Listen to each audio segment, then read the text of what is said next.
Henry Corbin was a philosopher, theologian and professor of Islamic studies at the École pratique des hautes études in Paris, France. Corbin was born in Paris in April 1903.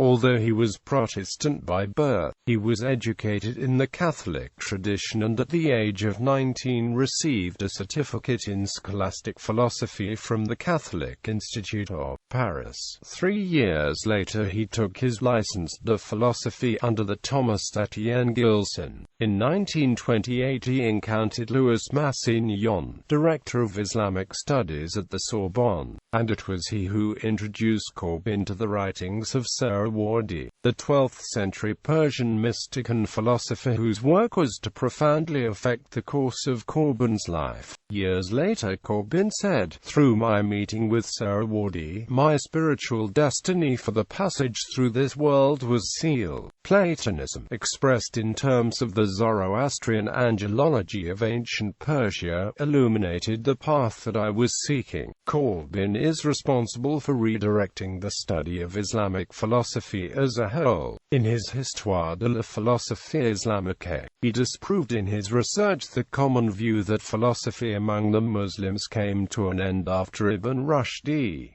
Life and work. The philosophical life and career of Corbin can be divided into 3 phases. The first is the 1920s and 1930s, when he was involved in learning and teaching Western philosophy. The second is the years between 1939 and 1946, in which he studied Shahab al-Din Suhrawardi and School of Illumination in Istanbul. The last begins at 1946 and lasts until his death, in which he studied and reintroduced Eastern and Islamic philosophy. In 1933 he married Stella Lienhardt. In 1939 they traveled to Istanbul, and in 1945 to Tehran. They returned to Paris 1 year later in July 1946. In 1949, Corbin first attended the annual Aranos conferences in Ascona, Switzerland. In 1954 he succeeded Louis Massignon in the chair of Islam and the religions of Arabia. For the 1950s on he spent autumn in Tehran, winter in Paris and spring in Ascona. The 3 major works upon which his reputation largely rests in the English-speaking world were first published in French in the 1950s. Avicenna and the Visionary Recital, Creative Imagination in the Sufism of Ibn Arabi, and Spiritual Body and Amp, Celestial Earth. His later major work on Central Asian and Iranian Sufism appears in English with an introduction by Zia Inayat Khan as the Man of Light in Iranian Sufism. His magnum opus, as yet untranslated, is the 4-volume En Islam Iranian Aspects Spirituals et Philosophiques. He died on the 7th of October 1978. Main themes. There are several main themes which together form the core of the spirituality that Corbin defends. The imagination is the primary means to engage with creation. Prayer is the supreme act of the creative imagination. He considered himself a Protestant Christian, but he abandoned a Christocentric view of history. The grand sweep of his theology of the Holy Spirit embraces Judaism, Christianity, and Islam. He defended the central role assigned in theology for the individual as the finite image of the unique divine. His mysticism is no world-denying asceticism, but regards all of creation as a theophany of the divine. This vision has much in common with what has become known as creation spirituality, and the figure of the angel Holy Spirit is similar to what is sometimes called the cosmic Christ.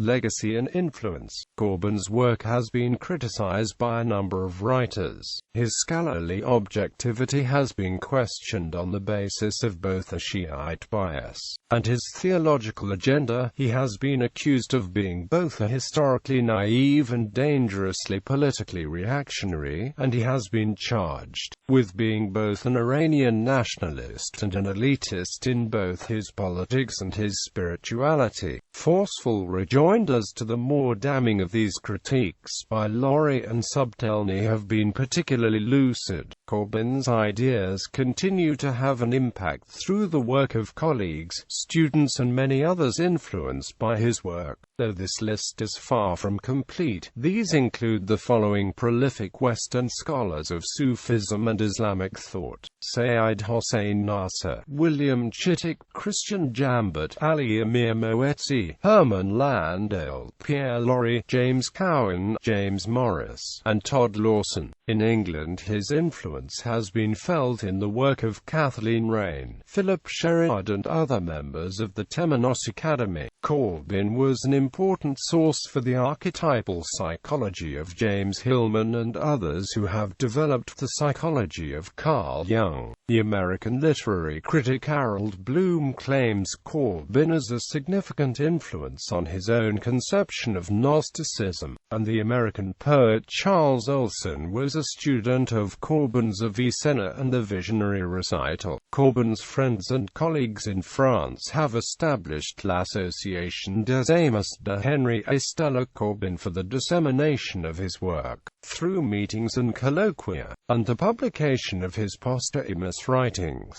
Selected bibliography: Avicenna and the Visionary Recital. Princeton University Press, 1960. Histoire de la philosophie islamique. Gallimard, 1964.